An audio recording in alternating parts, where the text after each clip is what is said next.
Hello everyone, welcome to my session. So in this session I am going to tell about the different models for the software engineering product development. So in previous sessions we have seen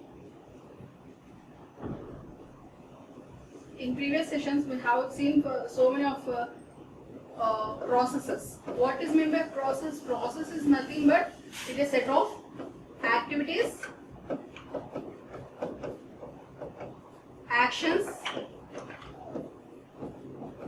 and tasks.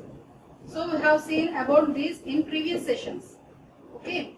So in this session we are going to see some prescriptive models. So what are the models? Models are nothing but the way of development of the software product. So in order to develop a software product we have to follow some models.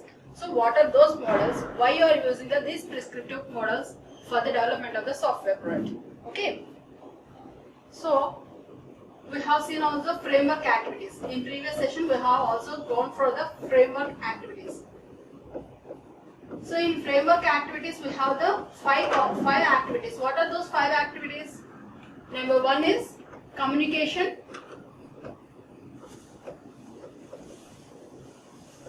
And second one is planning.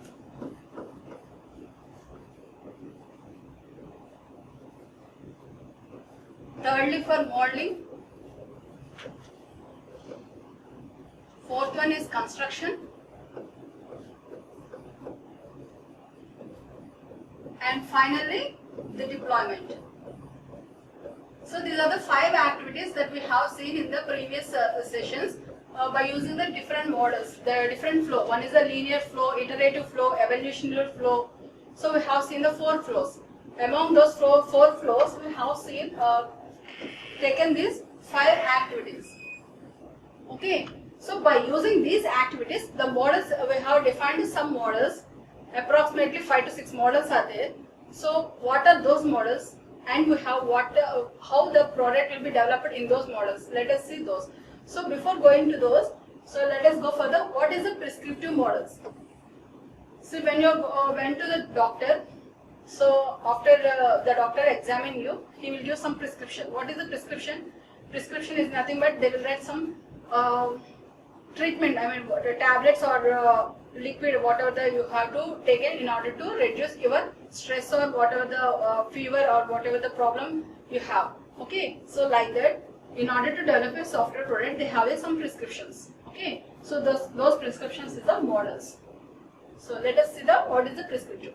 So this prescriptive process models advocate orderly approach to the software engineering. So we have seen the software engineering. What is meant by software engineering? Software engineering is nothing but it is a systematic development of a software product. So what is the systematic development? To develop a software product in a disciplined and quantifiable manner.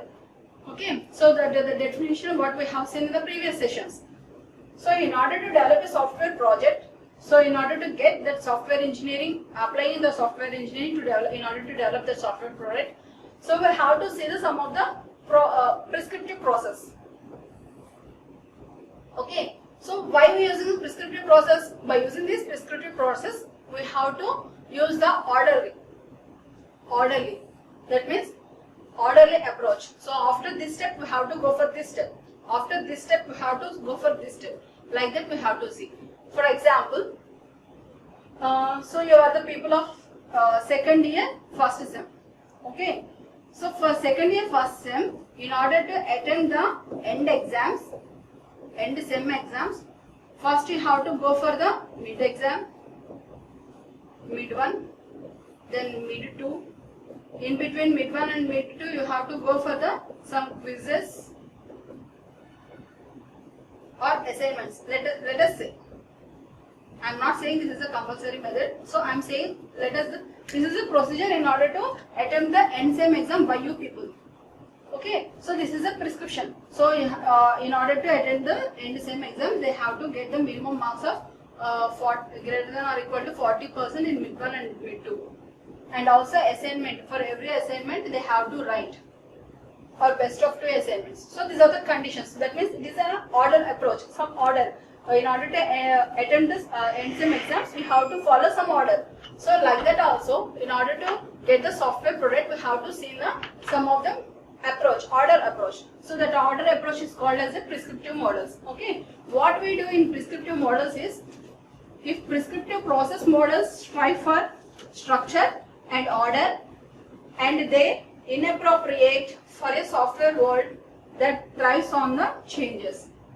That means, so if the prescriptive process models, what we are using the prescriptive process models in order to develop a software project or software develop, so if it is inappropriate, that means the process that you are following, that means for example, in order to write the cement exam, if you didn't write the mid one and if you didn't write the mid two, are you able to allow them end sem exam?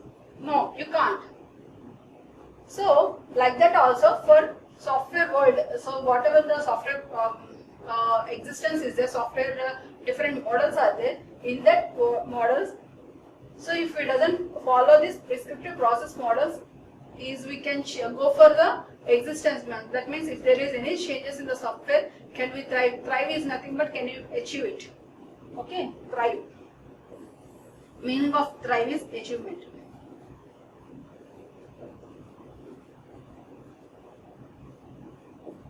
Can we achieve on change? So according to the technology advancements, the software can change according to it or not. So if it doesn't follow the prescriptive process models. So this is the prescriptive process model. So let us see what are those models. Okay, we have some models regarding the prescriptive models. What are those models? Let us see now. So first process is the waterfall method. So we have seen the 5 activities. What are those 5 activities? Communication, planning, next one is a modeling, construction and deployment. So among those 5, so see, communication, planning, modeling, construction, deployment. So among these activities only, the modeling is constructed. So the first one is the waterfall method. So what is the waterfall method? This method is also called the cycle of life or life cycle for the software development. So in this model, what they go for is nothing but it is a linear process. So we have seen some flows, linear flow, iterative flow, evolutionary flow, parallel flow. So we have seen in previous sessions. Same way, this waterfall method is a linear flow. That means after communication, communication is nothing but project initiation or requirements gathering. So they have to go for the planning. So in planning, what they have to, they have to estimate the cost. So what cost it has to be go, and they have to schedule. Okay, according to the end date, so they have to schedule each step of the product, and they have to track. Tracking is nothing but, so according to the schedule, whether they are going the plan in a correct manner or not, they have to check each and everything. And next one is the modeling. So in the step of modeling, they will go for the analysis and design. Okay.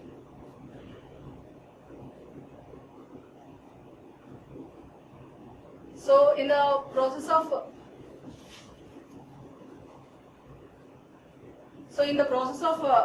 modeling, they will go for the analysis and design. So in this modeling, we will go for the 2 parts. One is the analysis and next one is the design. So analysis is nothing but according to the planning. So what are the requirements they had gathered in the communication step, and according to the planning, according to the day schedule. So they have to analyze each and every step. So how do they have to move from one step to another step. So and design. So they will go for the design. So designing is nothing but they will use some of the modeling languages over here. So whether you have to, which modeling language is applicable, one is the UML, Unified Modeling Languages. So this is not required for you people. So just for, okay. And next they will go for the construction. So construction is nothing but coding. And also after the coding, they will go for the testing. So when they write code, they go for the testing. And they will go for the lastly deployment. Deployment is nothing but they will deliver to the end user. End user means customer, stakeholder. Okay, and go for the support. So some people will go because after the delivering of the software product, the end user may not know how to use. So how to set up environment setup. So the one support people has to go, who is the from the development team. One support team has to go over there, and in the end stakeholder environment, they have to deploy the software. Deploy is nothing but they have to install the whole software what they are developed in the software team. Okay, and they have to take the feedback. So after the usage of the stakeholder, they have to take the feedback. So how the software is running. So what are the, according to his requirements or according to his needs, the software is working perfectly or not. So they have to take the feedback. So this is the steps followed in the waterfall model. So they have some advantages in the waterfall model. So what are those disadvantages are? So I will take the requirements. Okay. So let us say, so I am the one of the stakeholder. I want to give one software project to some software team, some software companies. So what is my requirements is, so I want one web page. Okay. So in this web page, so I want one artificial intelligence. By using the artificial intelligence technique,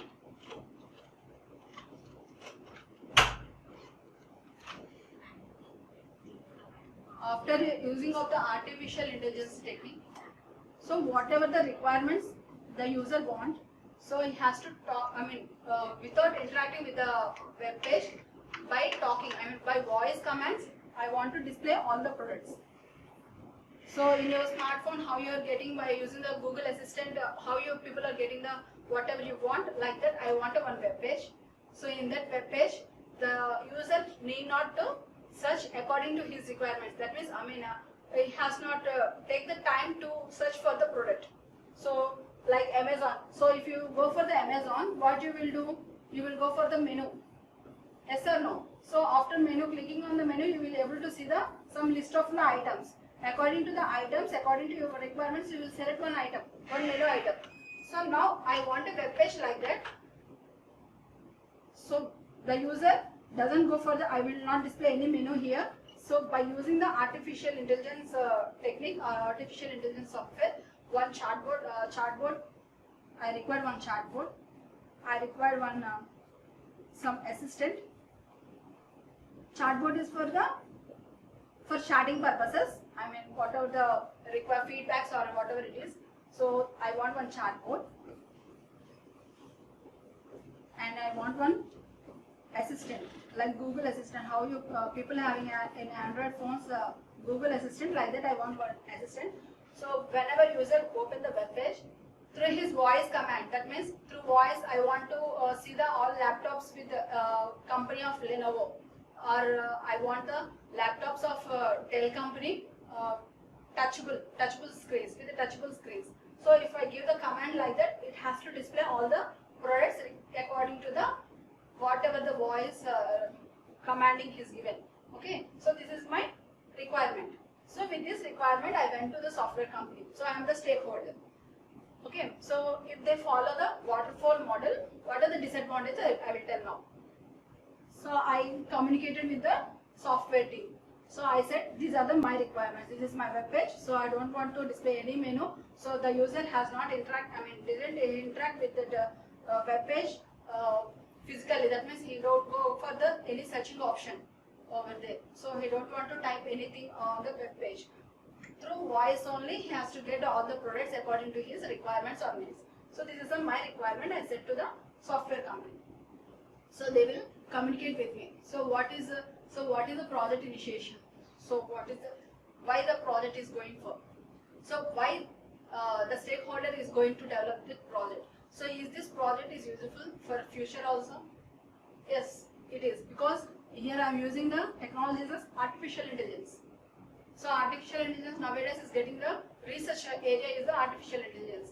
So compulsory it is useful for the next generation, next future also. So they will analyze. So okay, is it we can do or not? That means we can do or not means, so whether the project after developing, is it useful for the for existence one? With the existence project we can do anything modifications and we can develop the new thing or not. So they have to think each and every step. So that is a project initiation.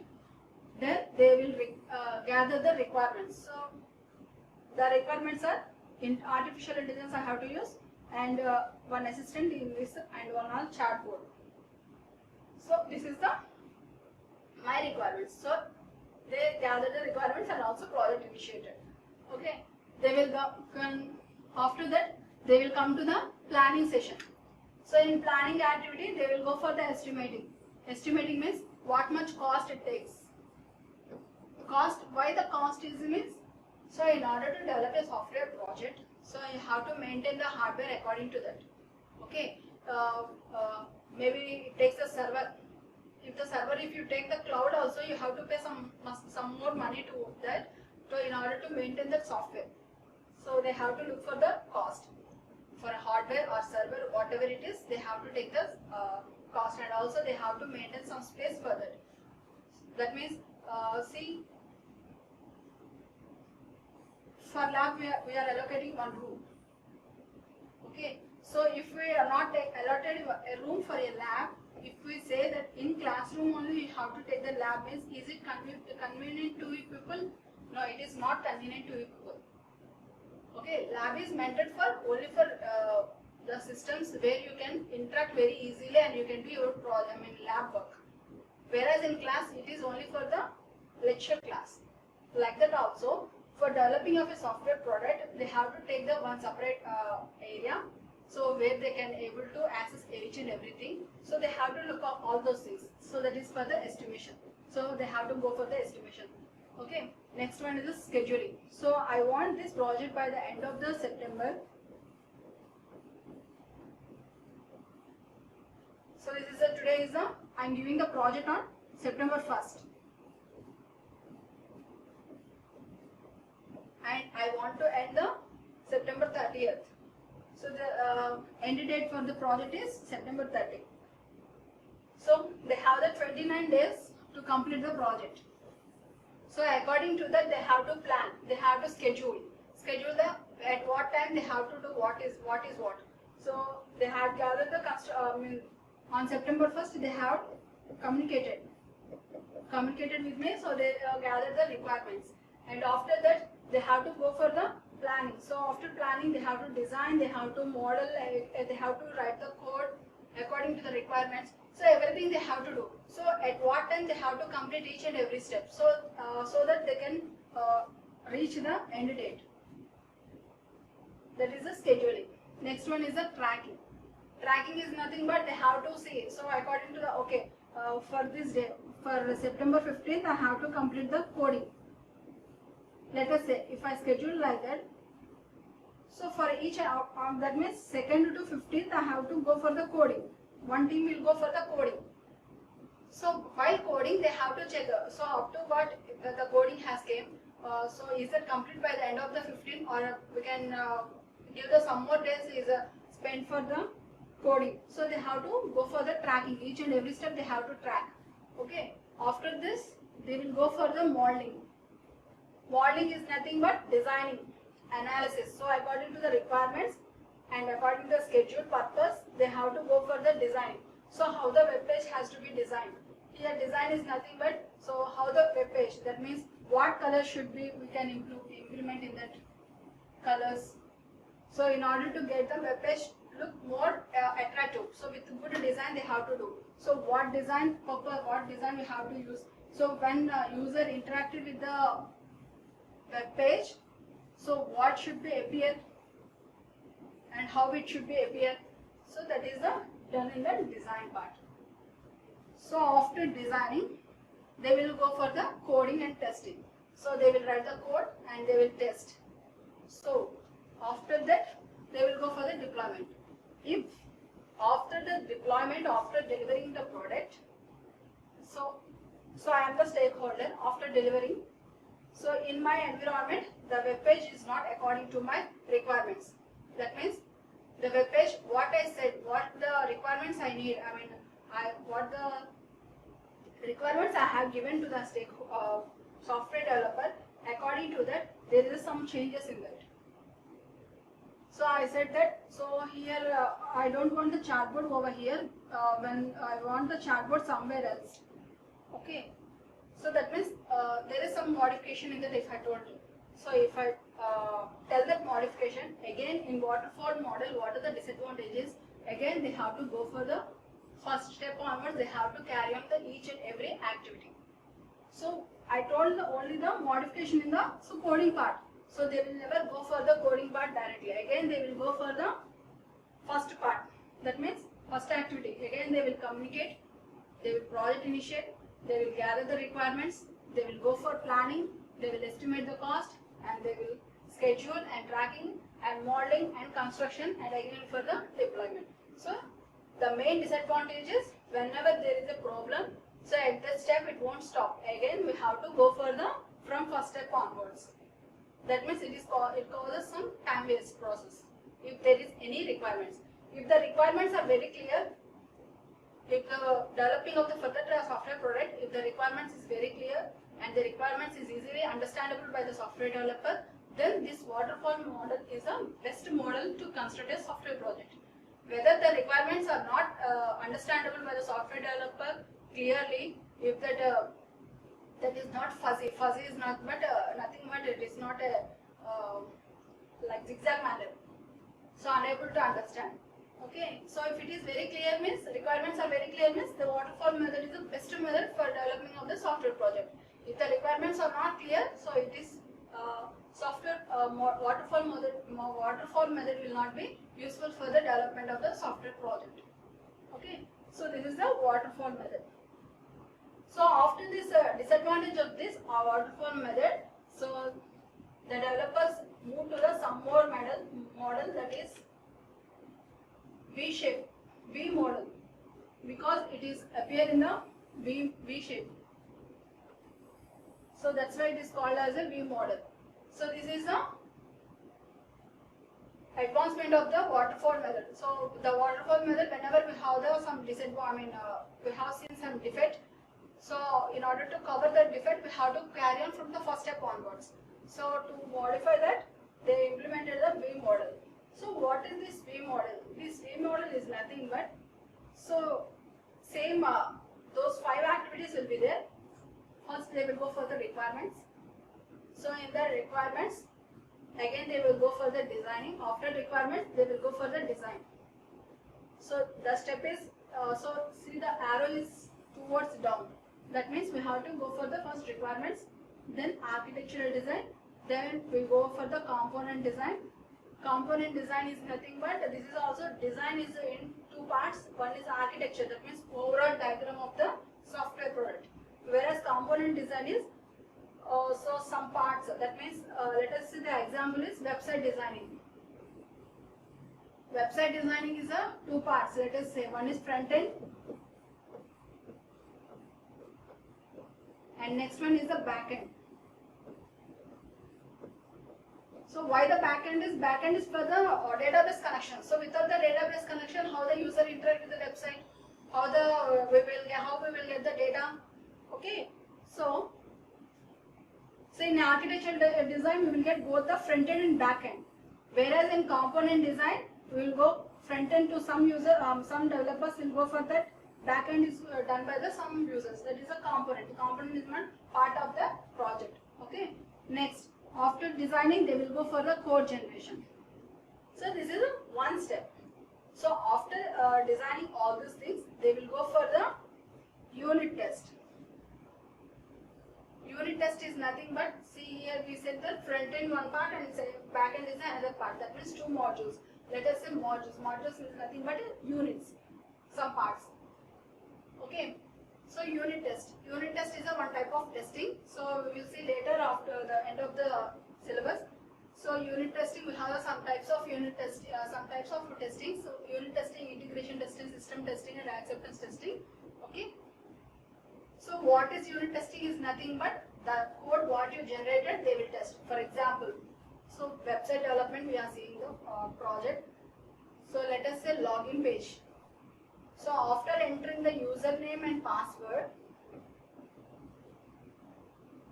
so you people enter the, one user entered the username and password, and here one button is a sign in or login, whatever it is. After clicking in the sign in, whether this page is navigating to the other page, home page or not. So that means every part they have to check. So whatever the things they are implementing in the web page, all those have to check in each and every step. So that is the unit testing. Okay. So after unit testing, if there is any error, then they will go for the component design. So component design is nothing else. I said two parts they divided. One is the front end, back end. So while login, so when I click on the sign in up, so after giving the correct username and password name, it is not navigating to the home page. So there is a problem in the database. So backend there is a problem. So I have to erase the problem from the backend. So I will go for the backend component design and I will check where the problem is, whether the database is not connected properly or the username and password what I have given is are not good. So they have to check each and every step. So they will go for the component design.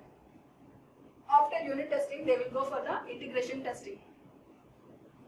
So integration testing is nothing but, see here I divided the web page development in two parts. One is the front end and second one is the back end. Okay, these are the two parts. I divided into two parts. Now I have to combine these two parts, then only the web page will be designed completely. So that is the integration testing. So when I mixing of front end with the back end, so is I am getting any error while linking up of the back end database to the front end, is there any error? That is will be seen in the integration testing. So if there is an error in the integration testing, so again it will go for the architectural design. So architectural is nothing but complete web page, complete web page designing. So in the web page designing, can I go for the any modifications so that the front end and back end can be integrated easily or not? They have to check each and every step. So again architectural design, they will go for the again component and they go for the again code generation and again will come for the unit testing and again come for the integration testing. So at every step, when we have the problems, we have to loop it. That means we have to iterate from each and every step. So if you have the problem from integration testing, again they have to go for the architectural and component and code generation and again they have to come for the unit testing and they have to check the integration testing. And next, system testing. So I have given the integration testing. So front end and back end is working properly and they have integrated. Integrated is nothing but combined. Combinedly they are working. So I have to go for the system testing. So in which software it is, I mean that means in different operating systems we are using. So in which operating system it is executing properly. So I am using here artificial intelligence. So AI. So in Windows 7 it is working or not, or Windows 10 it is working or not. We have to check. That is a system testing. If there is any problem over here, again I have to go for the requirement and I have to follow the each and every step. And last is the acceptance testing. Acceptance testing is nothing but executing in the stakeholder. That means in my system I have to execute the project. So in my system it is executing or not. If it is executed, then the project development is okay. If it is not executing, again it go for the requirements and again it go for the architectural, component design, coding generation and go for the unit testing, integration. So each and every step will be looped within the V shape. Okay, so this is the V model. This V model is the upgradation of the waterfall model. So after the disadvantage, in order to cover the disadvantages of the waterfall method, this V method is came into existence. So this is for today's session. Thank you.